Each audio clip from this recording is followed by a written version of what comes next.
Fusentasterne hedder en ny serie spil, som man gratis kan hente til sin smartphone eller sin tablet eller iPad. Det er der ikke så meget nyt i. Det nye er, at programmerne, apps, er for børn fra omkring 1 år. Altså for børn fra omkring 1 år.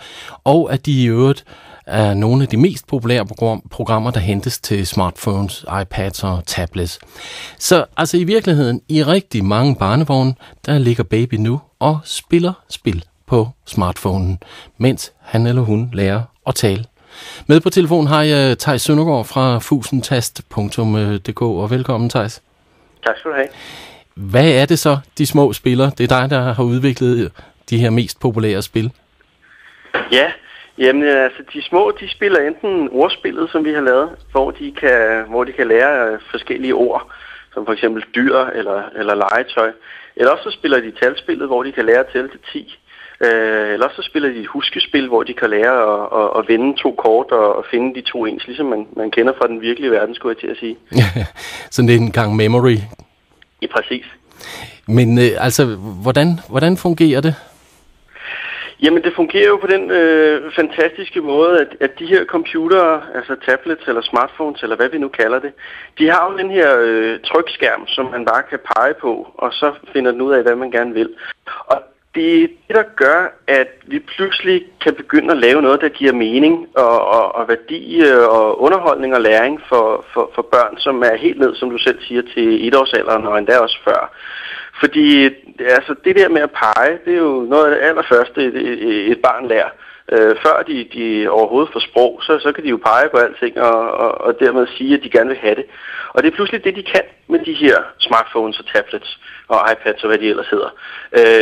Når man laver så et spil til dem, så kan de pludselig selv bruge det og udforske det på egen hånd. Selvfølgelig kan man godt spille det forældre og barn sammen, det vil jeg da helt klart opfordre til. Men det virkelig fantastiske, det er, at sådan et barn, min egen 2-årige, han nu kan sidde og udforske de her spil og den her verden på egen hånd.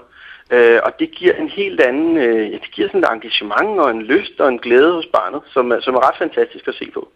Så altså, barnet peger på en ko, og så siger telefonen ko? Ja, så er det, og det er endda ikke bare telefonen. Vi har fået en pige på 6 år til at indtale de her lyde, så det er altså en dansk pige, som siger ko, eller elefant, eller zebra, eller spand.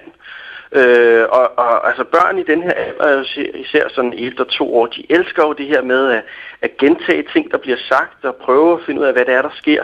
Og det kan de altså selv gøre nu. Så sådan et spil, som man kigger på, hvor man bare har et billede af 12 ting, som man så kan pege på. Og så for sådan nogen som os, så virker det måske lidt kedeligt. Men for en 1,5-årig, så er det altså helt fantastisk at kunne få lov til selv at trykke på den ko lige så mange gange, man har lyst til, og høre ordet igen og igen. Og så skal vi jo ikke lægge tvivl på, at så sniger vi lidt læring ind ad bagvejen. Så man stille og roligt lærer nogle ord. Og det er jo ikke fordi, at børn lærer at snakke på grund af de her spil, men de synes, det er enormt sjovt.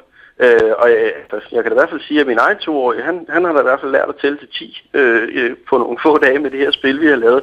Fordi han elsker at trykke på de her tal og høre tallene blive sagt. Og så er det jo sådan en lille ramse, han lærer. Og det er jeg da i hvert fald glad for. Og han kommer altså åbenbart ikke til at lyde som sådan en GPS, når han tæller til 10.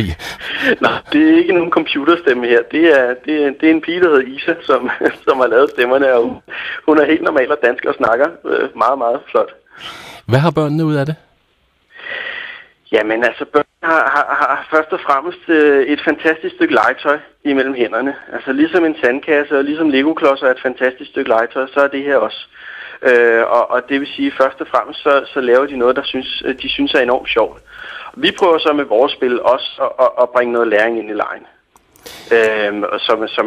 Så man ikke bare sidder foran en skærm og ser på en video eller ser tegnefilm osv., men at vi rent faktisk udnytter det her med, at børnene selv kan udforske hele den her verden, som der ligger i apparatet.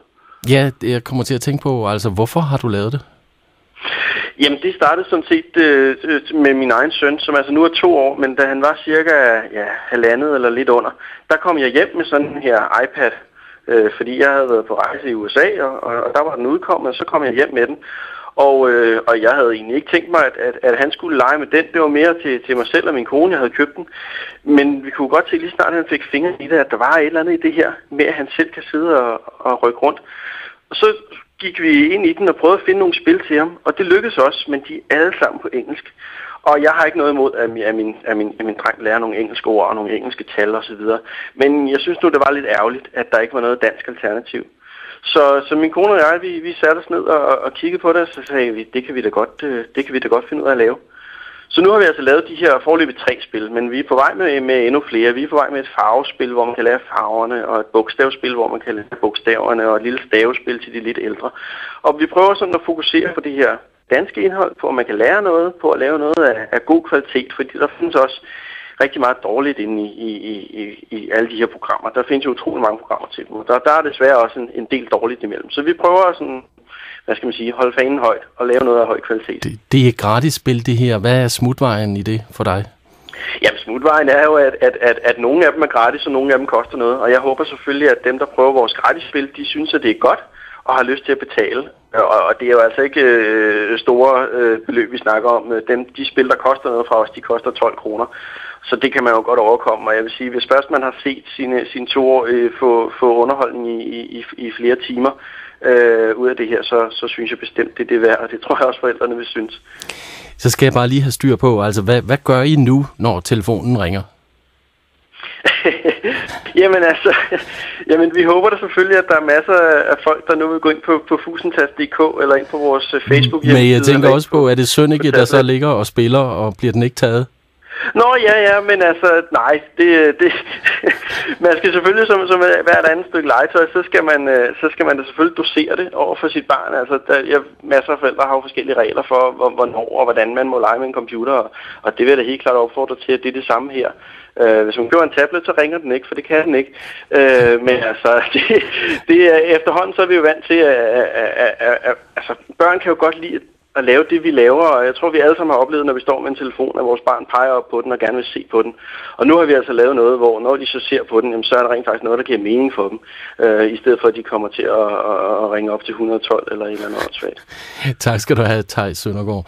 Og vil man se mere om det her, så kan man altså blandt andet gå ind på Facebook under Fusentasterne, eller gå ind på nettet på fusentast.dk.